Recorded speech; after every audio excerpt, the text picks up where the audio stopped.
Olá, iremos apresentar um trabalho intitulado Renascimento, Humanismo, Reforma e Contra-Reforma. O trabalho será apresentado por mim, Samara Souza, e pela Gisele Sena. Então, vamos lá. O presente trabalho irá expor um estudo sobre a história da educação na Europa e no Brasil. Para isso, utiliza-se como fonte principal os conteúdos e os conceitos do livro História da Educação e da Pedagogia Geral e Brasil, de Arruda Aranha. Destaco que o capítulo estudado é o 6º, ou seja, que é o capítulo que eu falei no início do vídeo, que é Renascimento, Humanismo, Reforma e Contra-Reforma. O livro complementar do nosso estudo é História da Educação, da Antiguidade aos Nossos Dias, de Mário Manacorda, especificamente os capítulos que conversa com o capítulo 6º, que é o nosso texto principal. A educação no 300 e no 400, a educação 500 e 600 e a educação no 700. Então, vamos lá. O que é a Renascença? A Renascença é o período entre o século XV e o século XVI, que toma os valores greco-romanos, por isso que tem esse nome Renascença, de renascer dos valores gregos romanos.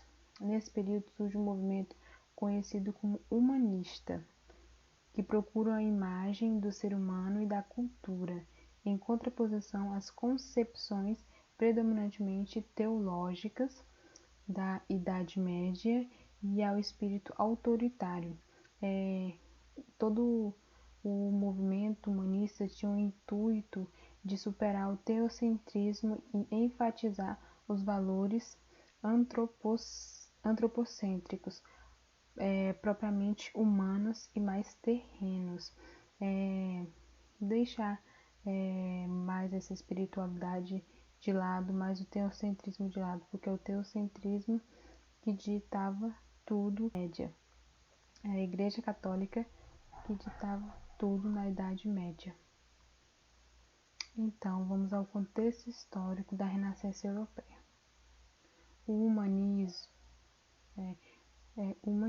Durante o Renascimento, prevaleceu a tendência de considerar a Idade Média na sua totalidade como a Idade das Trevas, ou as Grandes Noites de 1000 anos. Isso se deu porque os humanistas eles tinham uma recusa à Idade Média, eles tinham uma recusa ao pensamento e à concepção do período da Idade Média. Uma recusa aos pensamentos medievais. E Manacorda ele aponta no seu livro que o movimento humanista, ele nasce aristocrático e ele dedica grande parte da sua atenção aos problemas do homem e da educação. O que os humanistas têm com os textos clássicos, ou seja, os textos gregos latino ou gregos romano, faz com que eles tenham essa aversão à cultura medieval e à forma de ensino tradicional. Mas é só a aversão à forma de ensino tradicional, não a aversão ao ensino em si, mas a forma de ensinar tradicional da escola. O intuito de formar um homem culto mundano, o gentil homem, conhecido como gentil homem. Com isso, assim como o movimento humanista redobra o interesse pelo corpo, pela natureza, os estudos da medicina se ampliam para os conhecimentos da anatomia, para a prática de dissecação de cadáveres humanos que antes a igreja proibia. Então tem um grande salto. O sistema heliocêntrico de Copérnico constrói uma nova imagem do mundo. A Terra é mais um planeta que gira em torno do Sol. A Itália é o grande berço das artes e assim, na verdade, a Itália foi o grande berço do Renascimento italiano, é o Renascimento europeu. E foi o grande berço da renovação cultural, e como as obras de arte Pietà, Mona Lisa e o Nascimento de Vênus. Os eventos ocorre a ascensão da burguesia. O modo de associação e transformação humanista vinha correspondendo com o movimento econômico que teve início no finalzinho da Idade Média, com as atividades artesanais e comerciais da burguesia. Aí isso dá início à Revolução Comercial do século XVI, que caracteriza-se pelo modo de produção capitalista e aí tem a ascensão do capitalismo.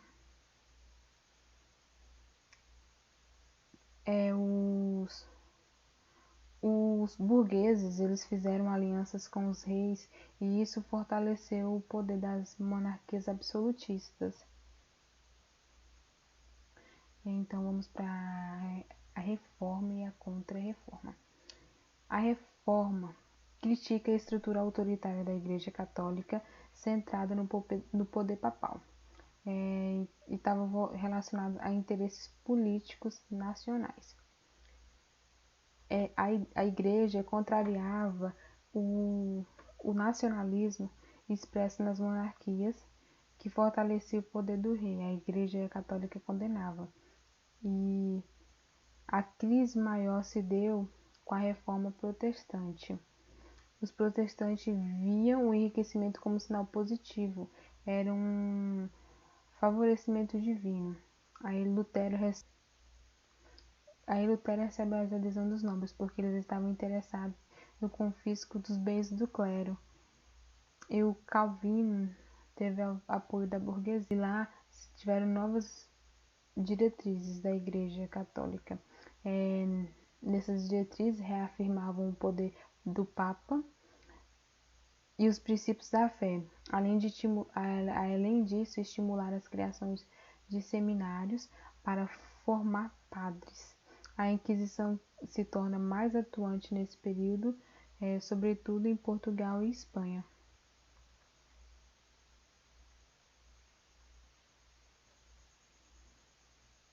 Aí, nesse contexto, vamos passar agora para a educação, o nascimento dos colégios. Os mais ricos ou da alta nobreza ainda continuavam a ser educados por preceptores em seus próprios castelos. A pequena nobreza e a burguesia também queriam educar seus filhos, isso é claro, e os encaminhavam para a escola, na esperança de ter um maior preparo, de ter um preparo para a liderança, para ter um preparo para a administração política e dos negócios. O interesse da educação nos segmentos populares, em geral, não era levado em conta. Restringia-se à aprendizagem de ofício. Então, nos segmentos mais populares, no segmento pobre, a aprender o ofício do pai. O aparecimento dos colégios no século XV e no século XVIII foi um fenômeno correlatado com a imagem de infância de família, porque até então, na Idade Média, as crianças eram consideradas mini-adultos. A fim de proteger as crianças da má influências, pôs-se uma hierarquia diferente, submetendo-as a severa disciplina, inclusive a castigos corporais. Então, a fim de proteger as crianças das más influências, elas eram submetidas a severas disciplinas, inclusive com castigos corporais. A escola não se restringia só à transmissão de conhecimentos, mas à formação moral. O regimento de estudo era, de certo modo, rigoroso e extenso. Assim, percebe-se que eles queriam uma renovação, mas eles ainda estavam bebendo muito da fonte antiga, ainda bebendo muito da Idade Média. Os programas continuavam a se basear nos clássicos, trivium e quadrivium, persistia a educação formal da gramática, retórica, como na Idade Média. Paris, a Faculdade das Artes, que adiciona outras disciplinas, como a filosofia, a medicina e lei. Isso surge um novo segmento de curso colegial e que faz a separação dos graus secundários e graus superiores. A educação leiga.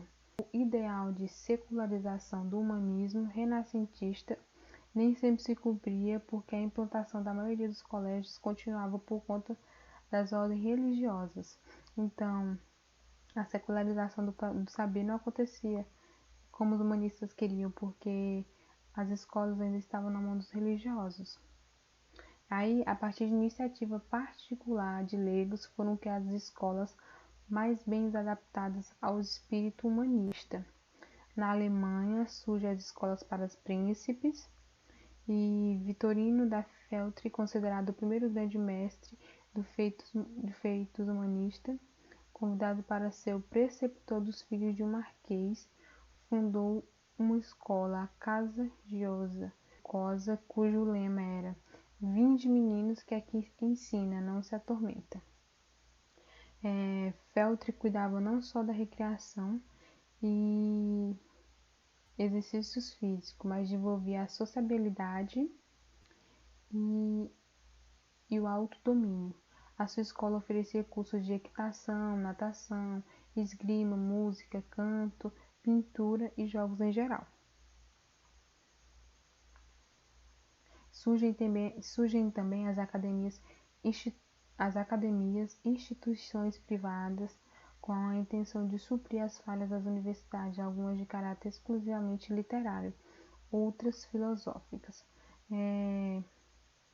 A educação religiosa, a reforma protestante criticava a igreja medieval e propunha o retorno às origens, pela consulta direta aos textos bíblicos, porque as pessoas não faziam a consulta direta aos textos bíblicos, era o que era passado por elas, pelos religiosos, pelo clero. No plano religioso, surgiam características humanistas de defesa da personalidade autônoma, que repudiava a hierarquia para restabelecer o vínculo direto entre Deus e o fiel. Então, precisava do padre, precisava do papa, para estabelecer a relação no período medieval, entre Deus e eu, no caso, se a gente tivesse no período medieval, né? Com isso, a educação tornou-se um importante instrumento para a divulgação da reforma protestante. Lutero e Melanchthon trabalharam para a implantação da escola primária para todos. Na proposta havia uma nítida distinção entre as camadas trabalhadoras, uma educação primária e elementar, enquanto para os privilegiados era reservado o ensino médio e o superior. Então, para a classe trabalhadora, a educação era primária e elementar. Para a classe rica, a classe privilegiada, o ensino era reservado ao ensino médio e o ensino superior. Apesar disso, Lutero defendia uma educação universal pública, solicitando às autoridades oficiais que assumissem essa tarefa, por considerá-la competência do Estado. Lutero criticava recursos a castigo, bem como o verbalismo escolástico, propôs jogos, exercícios físicos, músicas e valorizou conteúdos literários e recomendava o estudo de matemática e recomendava a reação católica. A Igreja Católica reage com as escolas, a implementação das escolas protestantes, a igreja PPC de curso. Os adeptos da Companhia de Jesus eram chamados de padres seculares, porque se misturavam aos fiéis no mundo. Aí eles tinham que o instrumento adequado para a conquista da alma dos jovens seria a criação de múltiplas escolas. Isso é um traço muito marcante da influência dos jesuítas. A ação deles pedagógicas que formou inúmeras gerações de estudantes por mais de 200 anos. A formação jesuíta. A eficiência da pedagogia dos jesuítas deveu-se ao cuidado com o preparo rigoroso do mestre e à uniformidade da ação. Em 1550, foi fundado o Colégio Romano. Era um colégio destinado para formar professores. E em Roma foi criado o Colégio Germânico, especializado para formar padres para as missões na Alemanha. O documento Ratio Studiorum significa Organização e Planos de Estudo, publicado em 1599 pelo padre Aquaviva.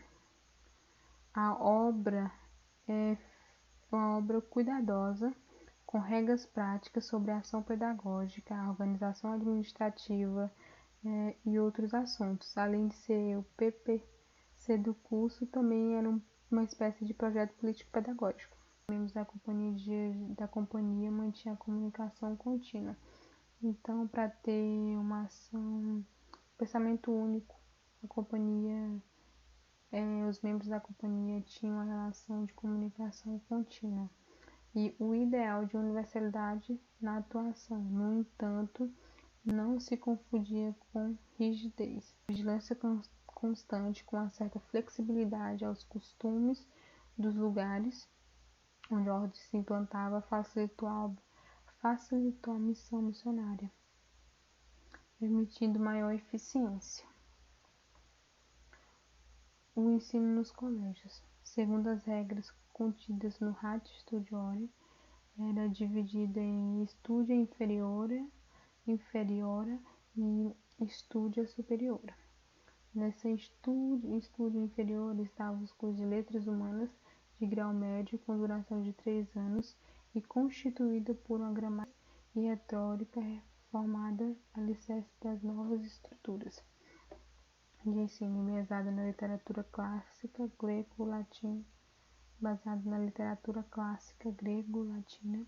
Além disso, tinha a filosofia e as ciências, o curso de artes, também com duração de 3 anos. Tinha por finalidade formar o filósofo e oferecer as disciplinas lógicas, introdução às ciências, como logia, psicologia, física, metafísica e filosofia moral.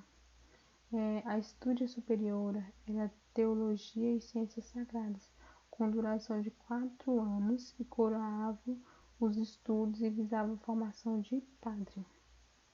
Então, vamos dizer que a Studia Inferiora era um curso destinado à formação a formação do mundo, e a Studia Superiora era a formação sagrada, vamos dizer assim. Os alunos estudavam as principais obras grecos-latinas e aperfeiçoaram a capacidade de expressão e estilo. Eram proibidas obras contemporâneas, sobretudo os contos e romances, por serem instrumentos de perversão moral e dissipação intelectual. Então, os contos e romances eram proibidos nas escolas jesuítas. Com a didática, os jesuítas se mostravam bastante exigentes, recomendando a repetição dos exercícios para facilitar a memorização. Então, os jesuítas eram exigentes, eles exigiam que os seus alunos praticassem o exercício de repetição para memorizar. Nessas atividades eram auxiliados pelos melhores alunos, chamados de decuriões, responsáveis por novos colegas, de quem tomavam as lições de cor, recolhiam os exercícios e marcava em um caderno os erros e as faltas diversas. Aos sábados, as classes inferiores repetiam as lições. É daí que vem a expressão sabatina. Para as classes mais adiantadas, eram organizados torneios de erudição. Os jesuítas se tornaram famosos pelo desempenho em institucionalizar o colégio como local de excelência de formação religiosa, intelectual e moral das crianças e jovens. Para atingir esses objetivos, instauraram a rígida disciplina aplicada nos internatos criados para garantir a proteção e a vigilância. Se o aluno cometesse alguma falta grave, poderia ser punido fisicamente pelo corretor. O corretor era uma pessoa contratada à parte pela instituição jesuíta e ficava destinado só a essa atividade, de corrigir o aluno caso ele cometesse uma falta muito grave. Então vamos ao entorno da polêmica sobre o ensino jesuíta. Seus detratores, o ensino jesuítico promoveu a separação entre a escola e a vida, porque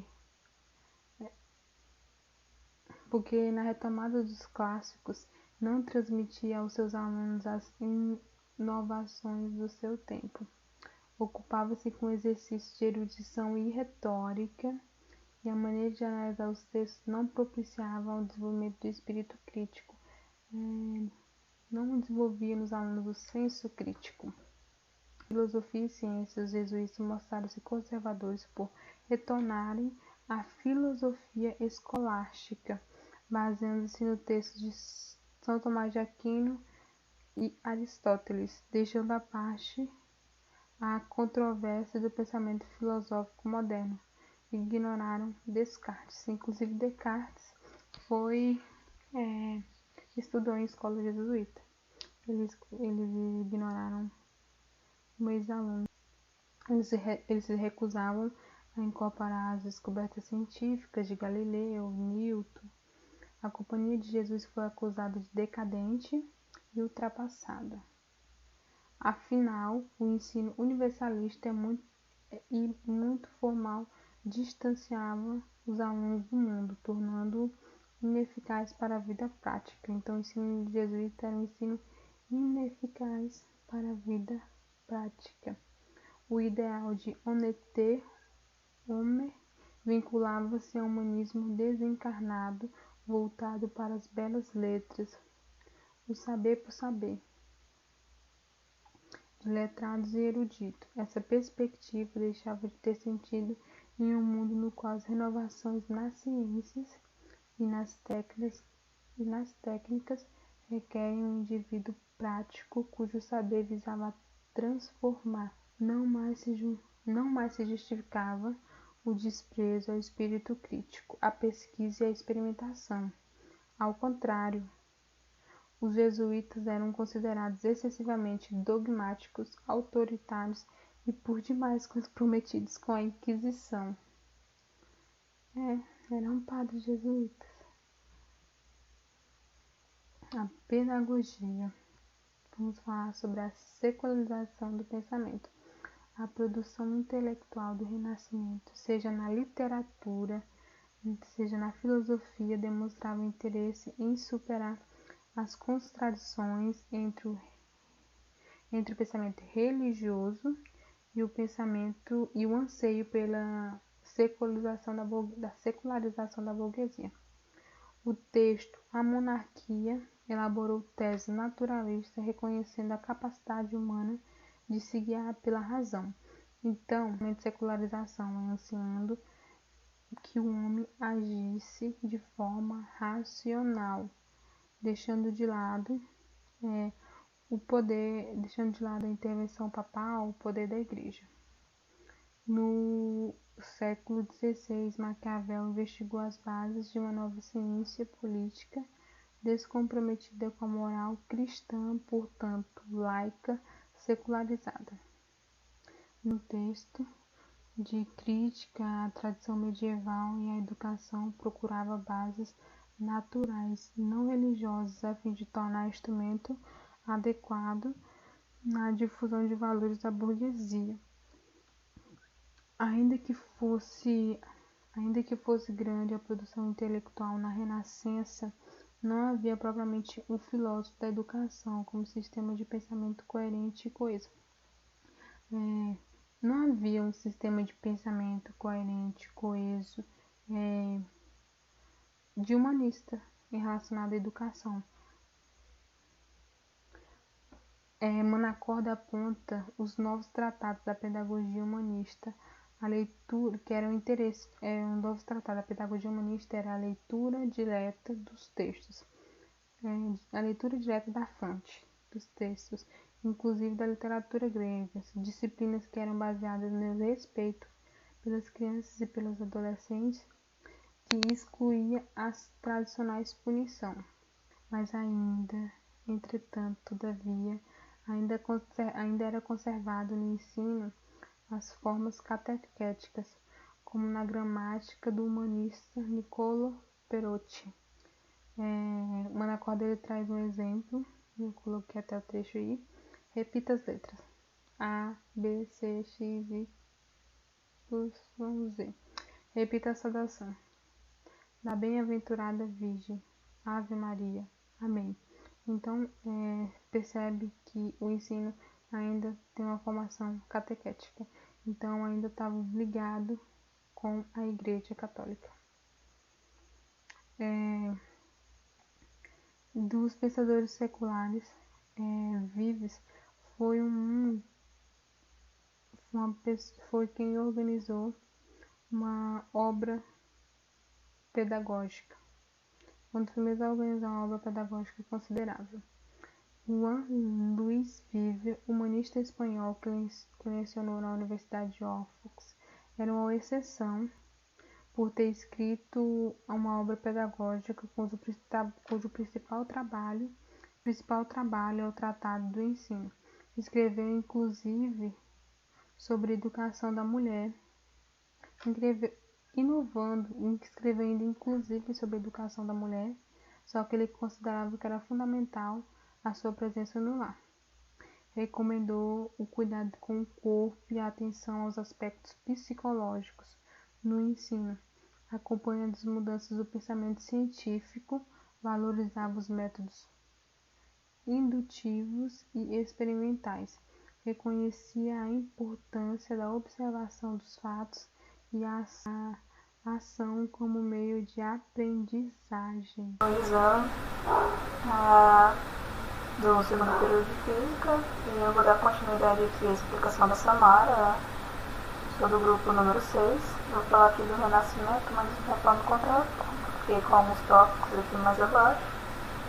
Eu vou iniciar pela pedagogia nesse tempo.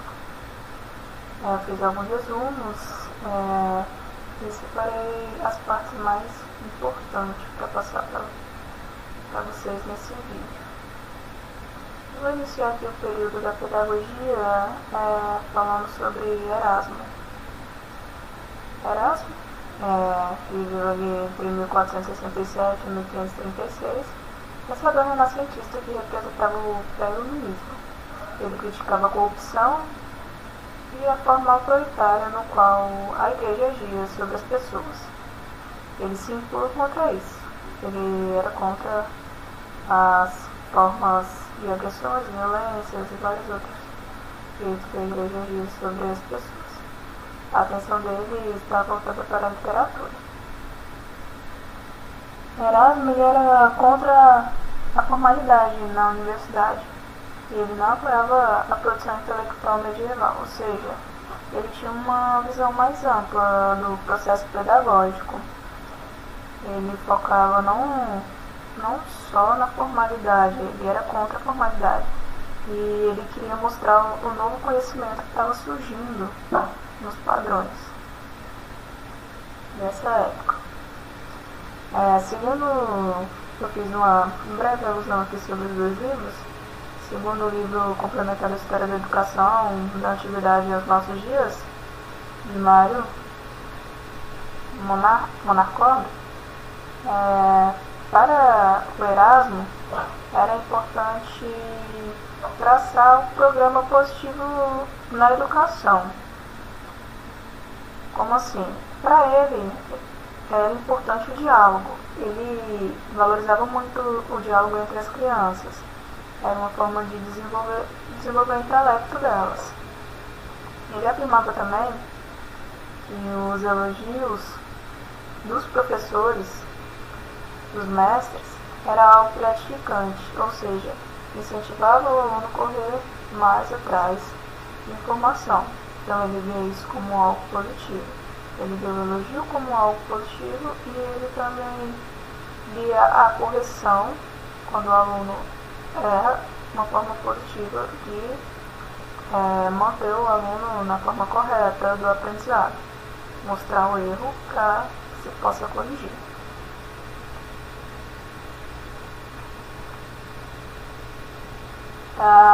Rabelais, a pedagogia, na Renascença, ele representou a corrente enciclopédia que buscava resgatar o saber greco-latino. Ele criticava as tradições escolásticas, né, naquela época em que se vivia, e as suas obras foram condenadas e proibidas.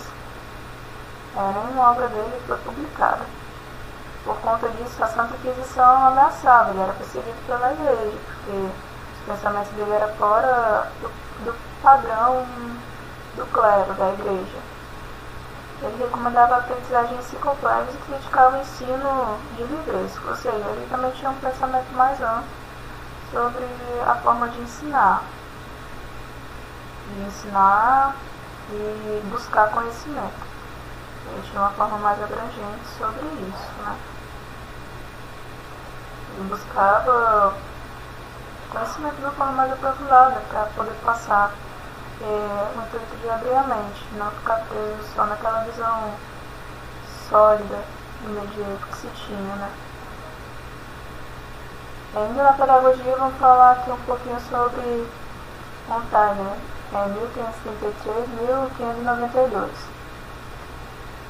Ele criticava o ensino por livros e o pedantismo, que significa mestre escolar, professor. Ele tinha uma certa crítica sobre isso. Na verdade, ele criticava a forma sobre como esses mestres da escola, esses professores, agiam e se colocavam sobre os alunos, que era uma forma grotesca. Muitas das vezes tinham punições e era uma forma, ao invés de você encorajar o aluno, você intimidava ele e ele se limitava mais ainda o conhecimento dele. Ele tinha esse pedantismo, né, também, e ele valorizava a educação em tempo integral. Ele era contra os castigos e punições, né, como eu já havia falado. Integral porque ele valorizava se estudar o dia todo, era para adquirir bagagem. E ele era contra esses castigos e punições, porque, como eu havia falado, isso é uma forma, essas formas de punições não ajudavam, intimidavam. Deixava os alunos, de uma certa forma, com medo de agir e de mostrar o seu conhecimento, porque muitas vezes o conhecimento do aluno agrega ao do professor e vice-versa. Continuando aqui, pedagogia da contra-reforma. A pedagogia tinha uma visão essencial que buscava desenvolver o potencial de cada pessoa.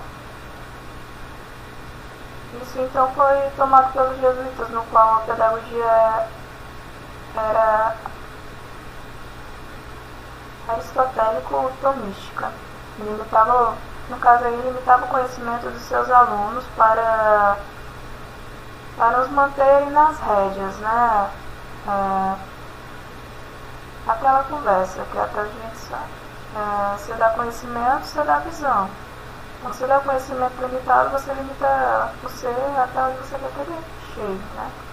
Dependendo do conhecimento limitado. E isso era bom para os reis de Portugal e de Espanha, porque com a população limitada, eles tinham um forte controle da população.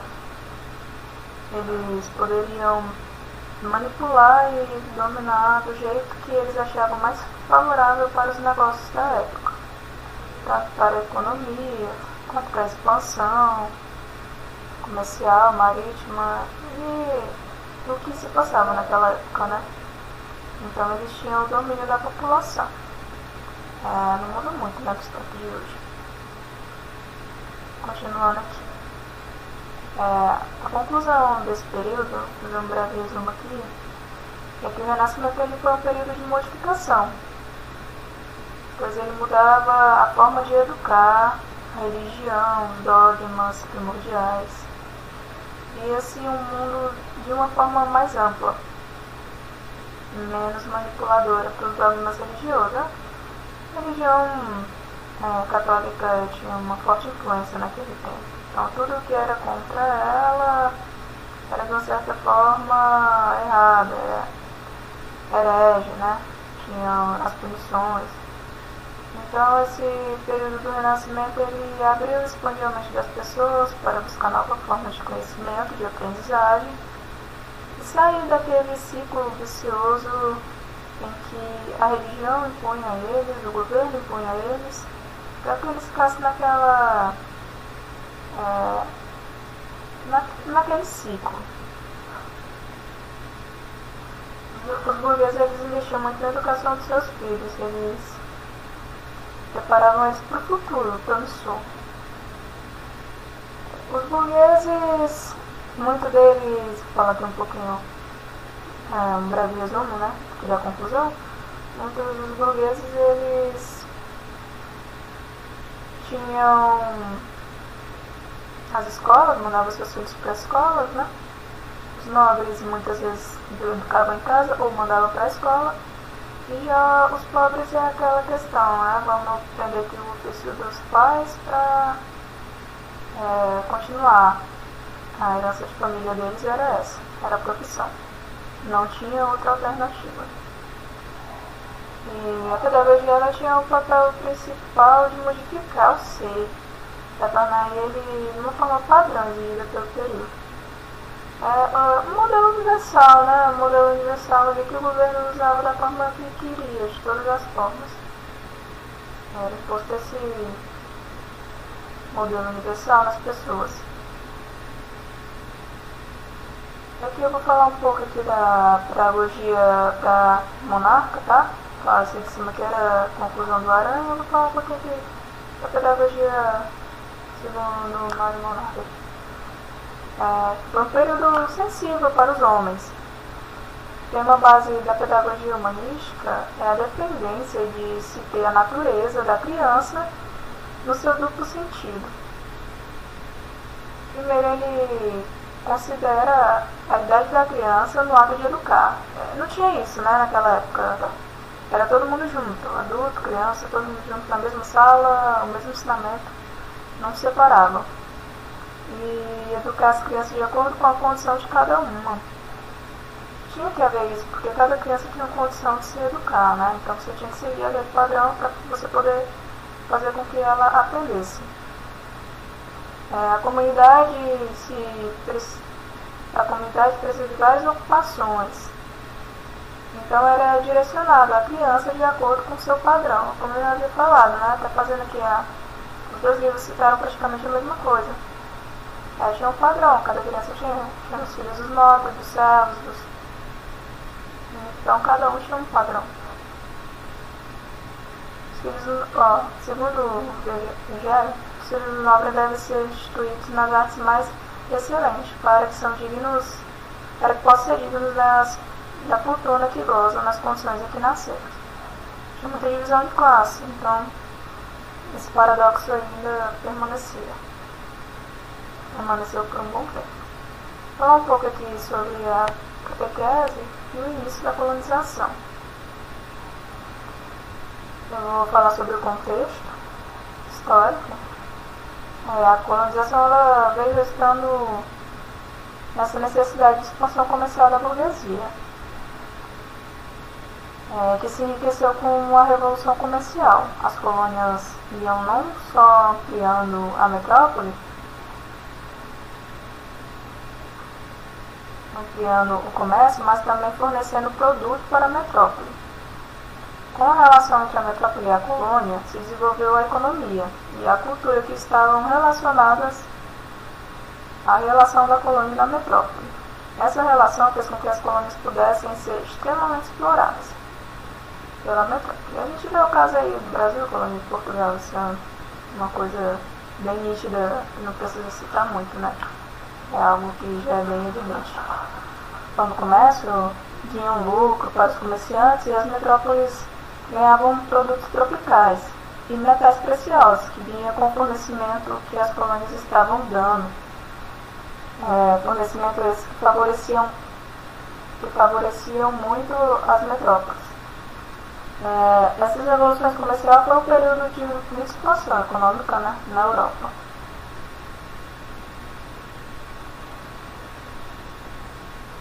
Então, um pouco sobre a educação nesse período. A chegada dos jesuítas. O Brasil era uma colônia agrícola, mas os lucros ficam por conta dos comerciantes na metrópole. Isso caracterizou uma economia no modelo agroexportador, dependente. A metrópoles começaram a enviar religiosos para os trabalhos missionários e pedagógicos. Esses religiosos eram enviados para não deixar os colonos desviarem a fé católica. Mas teve a chegada dos jesuítas, quando o primeiro governador-geral chegou no Brasil em 1549, veio acompanhado de diversos jesuítas. Aí ele começou o início do processo de escolas elementares. Os jesuítas, durante 210 anos, eles produziram a catequese para os índios, a educação dos filhos do colono, a formação dos novos sacerdotes e o controle da fé e da moral na população. O Padre Manuel ele foi o primeiro jesuíta a aprender a língua dos índios e também se aprofundou nos sertões, que eram aquelas missões que eles faziam mais no interior do Brasil. Falar um pouco sobre a fase heróica da catequese. O impacto provocado nos europeus com os povos rudes, sem lei, sem fé, muitos achavam impossível conseguir o sucesso no processo da civilização cristã. Então, o melhor foi tentar conquistar o chefe da tribo, o pajé. Mas nesse contexto eles falharam. Então, acharam melhor catequizar os índios mirins, os curumins. Pois eles ainda não tinham a influência do pajé, então eles começaram a tentar atrair o máximo da atenção dos filhos dos indígenas. Com isso, os filhos dos indígenas, juntamente com os filhos do colono, aprenderam a ler e a escrever. Nesse período aí, eles usavam todas as formas para chamar a atenção das crianças e despertar o interesse das crianças na forma do teatro, poesia, tudo que era inovador. Poderia chamar a atenção daquelas crianças para eles querem aprender mais. Agora vamos falar um pouco sobre as missões. Essas missões foi após o período de progressão em que se permanecia um tempo nas tribos e acontecia a realização do batismo nessas tribos, né? Os jesuítas eles passavam um tempo lá e eles faziam esse batismo lá. E então eles iam para outro local, mas no tempo eles perceberam que era muito perigoso eles passarem esse tempo lá com essas tribos e depois eles era meio que arriscado, né, a vida deles, porque muitas tribos eram rebeldes. Então eles decidiram realizar as missões localizadas nos sertões. Assim eles realizavam as ações missionárias com menos risco, também longe dos colonos assentados de escravos. Eles passaram a fazer esse procedimento mais longe para ter mais sucesso. O slide mostra um mapa, coloquei um mapa aqui no slide, as missões, sempre mostra todos os trechos que eles iam, os portugueses e os espanhóis, realizando essas missões. Pode dar uma conferida lá.